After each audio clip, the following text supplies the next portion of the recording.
La Bible Louis II, introduction à la deuxième épître de Pierre. Cette épître s'annonce comme étant écrite par le même apôtre et aux mêmes églises que la précédente, mais plus tard et peu avant la mort de l'auteur. La première lettre devait affermir leur foi à l'approche des terribles épreuves qui les menaçaient du dehors. La seconde était destinée à les mettre en garde contre les ennemis du dedans, bien plus dangereux encore. Lettre d'adieu, dernière exhortation d'un mourant à ses frères, d'un apôtre du Seigneur à l'Église pour la supplier une fois encore de fuir la corruption qui règne dans le monde par la convoitise et de mettre tous ses soins à la sainteté de la vie. Confirmation énergique et suprême de la vérité de l'Évangile, prophétie à la fois douloureuse et menaçante touchant les doctrines de mensonges, les souillures abominables qui allaient infester l'Église, annonce solennelle du jour de Christ qui viendra certainement malgré ses retards, cri d'alarme à toute l'Église afin qu'elle se tienne prête dans une sainte conduite, qu'elle ne soit pas consumée par le feu avec le monde, mais qu'elle puisse à l'avance se réjouir des nouveaux cieux et de la nouvelle terre que nous attendons selon la promesse du Seigneur. Les faux docteurs contre lesquels l'apôtre met en garde ses lecteurs se reconnaissent à des traits déjà tracés en partie par la plume de saint Paul dans les épîtres pastorales. Seulement les doctrines de mensonges ont déjà produit davantage ici de leurs fruits amers, les égarements de la chair qui commencent à s'introduire parmi les chrétiens. Toutefois, il s'en faut bien que la corruption prévue par l'apôtre soit arrivée à son comble et qu'elle ait atteint toutes les églises. De même que Jean voyait les premières manifestations de l'Antéchrist et pourtant l'annonçait pour l'avenir, de même que Paul décrivait les premiers mouvements de l'homme de péché et pourtant le fait attendre pour la fin des temps, ainsi Pierre porte en avant un regard prophétique en même temps qu'il décrit le mal à son origine. Il sait ce dont l'Église aura besoin après son départ. Dès les premiers mots de cette partie de sa lettre, il emploie tous ces verbes au futur, et ce futur peut s'étendre non seulement jusqu'aux phénomènes analogues dont l'Église a été le témoin à toutes les époques de son histoire, mais aussi et surtout peut-être jusqu'au temps d'infidélité et de corruption qui doivent, selon l'Écriture, précéder le retour glorieux du Seigneur. Ici déjà, les erreurs de doctrine ont fait place à la corruption morale. Or, ne sont-ils pas de tous les temps ces hommes qui obéissent à leur convoitise, à l'avarice, à d'autres vices encore, qui nient le retour de Christ pour le jugement et en font un sujet de moquerie, qui par des discours enflés de vanité promettent à d'autres la liberté, tandis qu'ils sont eux-mêmes esclaves de la corruption. À toutes ces aberrations dont la semence pouvait corrompre les églises, l'apôtre oppose avec énergie la vérité historique du christianisme et la sainteté de la vie. Qui pourrait méconnaître d'une part l'opportunité historique et de l'autre l'actualité de tels enseignements? Voici l'ordre des principaux sujets traités dans cette épître. Premièrement, la salutation apostolique, chapitre 1, versets 1 et 2, et l'exhortation à de continuels progrès dans la sainteté de la vie, des versets 3 à 11. Deuxièmement, raisons pour lesquelles l'apôtre s'est senti pressé du besoin d'écrire cette lettre. Son départ approche, versets 12 à 15, et il atteste une dernière fois la vérité qui repose sur un double fondement divin, versets 16 à 21. Troisièmement, prophétie et avertissement contre les faux docteurs, chapitre 2, versets 1 à 22. Et quatrièmement, avertissement contre les moqueurs qui nient le retour de Christ et le jugement, chapitre 3, versets 1 à 13. Dernière et pressante exhortation à ce sujet, versets 14 à 18.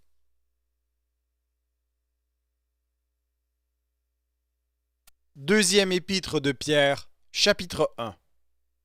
Simon-Pierre, serviteur et apôtre de Jésus-Christ, à ceux qui ont reçu en partage une foi du même prix que la nôtre, par la justice de notre Dieu et du Sauveur Jésus-Christ, que la grâce et la paix vous soient multipliées par la connaissance de Dieu et de Jésus-Christ notre Seigneur. Comme sa divine puissance nous a donné tout ce qui contribue à la vie et à la piété, au moyen de la connaissance de celui qui nous a appelés par sa propre gloire et par sa vertu, lesquels nous assurent de sa part les plus grandes et les plus précieuses promesses, afin que par elles vous deveniez participants de la nature divine, en fuyant la corruption qui existe dans le monde par la convoitise. À cause de cela même, faites tous vos efforts pour joindre à votre foi la vertu, à la vertu la science, à la science la tempérance, à la tempérance la patience, à la patience la piété, à la piété l'amour fraternel, à l'amour fraternel la charité. Car si ces choses sont en vous, et y sont avec abondance, elles ne vous laisseront point oisifs ni stériles pour la connaissance de notre Seigneur Jésus-Christ. Mais celui en qui ces choses ne sont point est aveugle. Il ne voit pas de loin, et il a mis en oubli la purification de ses anciens péchés. C'est pourquoi, frères, appliquez-vous d'autant plus à affermir votre vocation et votre élection, car en faisant cela, vous ne broncherez jamais.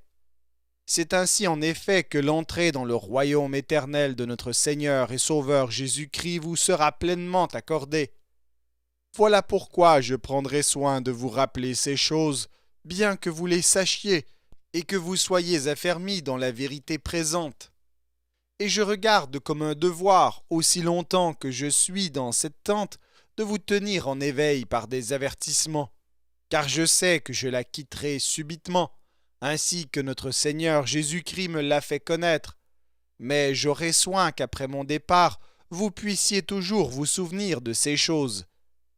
Ce n'est pas, en effet, en suivant des fables habilement conçues, que nous vous avons fait connaître la puissance et l'avènement de notre Seigneur Jésus-Christ, mais c'est comme ayant vu sa majesté de nos propres yeux.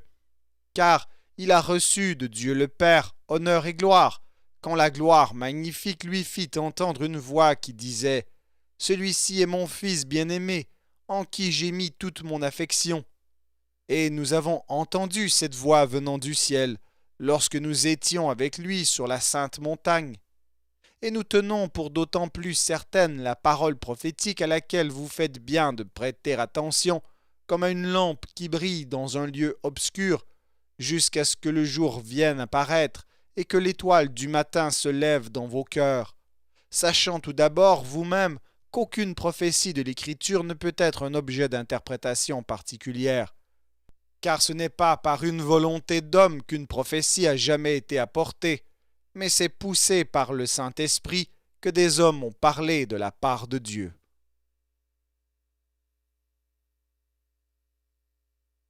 Deuxième épître de Pierre, chapitre 2. Il y a eu parmi le peuple de faux prophètes, et il y aura de même parmi vous de faux docteurs, qui introduiront des sectes pernicieuses et qui, reniant le Maître qui les a rachetés, attireront sur eux une ruine soudaine. Plusieurs les suivront dans leur dissolution, et la voie de la vérité sera calomniée à cause d'eux. Par cupidité, ils trafiqueront de vous au moyen de paroles trompeuses, eux que menace depuis longtemps la condamnation, et dont la ruine ne sommeille point. Car si Dieu n'a pas épargné les anges qui ont péché, mais s'il les a précipités dans les abîmes de ténèbres et les réserve pour le jugement, s'il n'a pas épargné l'ancien monde, mais s'il a sauvé Noé, lui, huitième, ce prédicateur de la justice, lorsqu'il fit venir le déluge sur un monde d'impies, s'il a condamné à la destruction et réduit en cendres les villes de Sodome et de Gomorrhe, les donnant comme exemple aux impies à venir, et s'il a délivré le juste Lot, profondément attristé de la conduite de ces hommes sans frein dans leur dissolution, car ce juste qui habitait au milieu d'eux tourmentait journellement son âme juste à cause de ce qu'il voyait et entendait de leurs œuvres criminelles. Le Seigneur sait délivrer de l'épreuve les hommes pieux et réserver les injustes pour être punis au jour du jugement.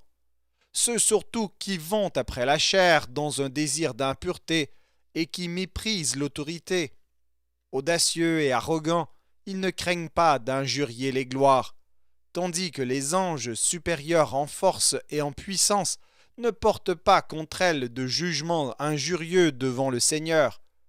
Mais eux, semblables à des brutes qui s'abandonnent à leur penchant naturel et qui sont nées pour être prises et détruites, Ils parlent d'une manière injurieuse de ce qu'ils ignorent, et ils périront par leur propre corruption, recevant ainsi le salaire de leur iniquité. Ils trouvent leur délice à se livrer au plaisir en plein jour. Hommes tarés et souillés, ils se délectent dans leur tromperie, en faisant bonne chère avec vous. Ils ont les yeux pleins d'adultère et insatiables de péché. Ils amorcent les âmes mal affermies. Ils ont le cœur exercé à la cupidité. Ce sont des enfants de malédiction. Après avoir quitté le droit chemin, ils se sont égarés en suivant la voie de Balaam, fils de Bosor, qui aima le salaire de l'iniquité, mais qui fut repris pour sa transgression. Une ânesse muette, faisant entendre une voix d'homme, arrêta la démence du prophète. Ces gens-là sont des fontaines sans eau, des nuées que chasse un tourbillon. L'obscurité des ténèbres leur est réservée. Avec des discours enflés de vanité, ils amorcent par les convoitises de la chair, par les dissolutions, ceux qui viennent à peine d'échapper aux hommes qui vivent dans l'égarement. Ils leur promettent la liberté quand ils sont eux-mêmes esclaves de la corruption, car chacun est esclave de ce qui a triomphé de lui. En effet, si, après s'être retirés des souillures du monde, par la connaissance du Seigneur et Sauveur Jésus-Christ, ils s'y engagent de nouveau et sont vaincus, leur dernière condition est pire que la première, car mieux valait pour eux n'avoir pas connu la voie de la justice que de se détourner, après l'avoir connu, du saint commandement qui leur avait été donné. Il leur est arrivé ce que dit un proverbe vrai. Le chien est retourné à ce qu'il avait vomi, et la truie lavée s'est vautrée dans le bourbier.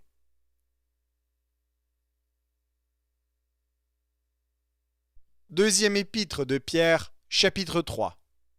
Voici déjà, bien-aimés, la seconde lettre que je vous écris.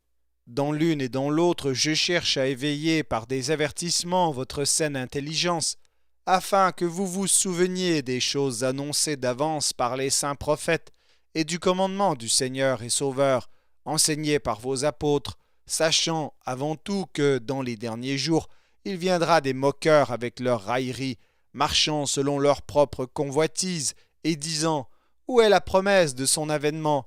Car depuis que les pères sont morts, tout demeure comme dès le commencement de la création. Ils veulent ignorer en effet que des cieux existèrent autrefois par la parole de Dieu, de même qu'une terre tirée de l'eau est formée au moyen de l'eau, et que par ces choses le monde d'alors périt, submergé par l'eau, tandis que par la même parole, les cieux et la terre d'à présent sont gardés et réservés pour le feu, pour le jour du jugement et de la ruine des hommes impies. Mais il est une chose, bien-aimée, que vous ne devez pas ignorer, c'est que, devant le Seigneur, un jour est comme 1000 ans, et 1000 ans sont comme un jour. Le Seigneur ne tarde pas dans l'accomplissement de la promesse, comme quelques-uns le croient, mais il use de patience envers vous, ne voulant pas qu'aucun périsse, mais voulant que tous arrivent à la repentance. Le jour du Seigneur viendra comme un voleur. En ce jour, les cieux passeront avec fracas, les éléments embrasés se dissoudront, et la terre, avec les œuvres qu'elle renferme, sera consumée. Puisque donc toutes ces choses doivent se dissoudre, quelles ne doivent pas être la sainteté de votre conduite et de votre piété, tandis que vous attendez et hâtez l'avènement du jour de Dieu, à cause duquel les cieux enflammés se dissoudront, et les éléments embrasés se fondront. Mais nous attendons, selon sa promesse, de nouveaux cieux et une nouvelle terre, où la justice habitera. C'est pourquoi, bien-aimés, en attendant ces choses, appliquez-vous à être trouvés par lui sans tache et irrépréhensibles dans la paix. Croyez que la patience de notre Seigneur est votre salut. Comme notre bien-aimé frère Paul vous l'a aussi écrit selon la sagesse qui lui a été donnée. C'est ce qu'il fait dans toutes les lettres où il parle de ces choses dans lesquelles il y a des points difficiles à comprendre, dont les personnes ignorantes et mal affermies tordent le sens, comme celui des autres Écritures, pour leur propre ruine.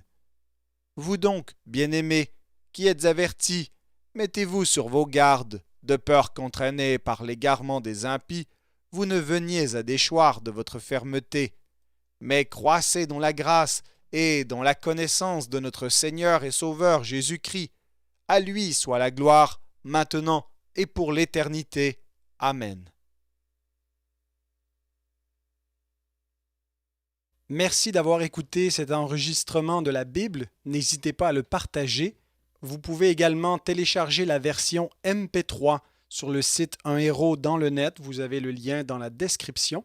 En visitant notre chaîne, vous allez également trouver d'autres versions de la Bible en audio, ainsi que plusieurs ressources pour étudier la parole de Dieu. Toutes ces ressources sont mises à votre disposition gratuitement. N'hésitez pas de nous faire un don si le Seigneur vous le met à cœur en utilisant le lien qui est également dans la description. Merci encore et que Dieu vous bénisse.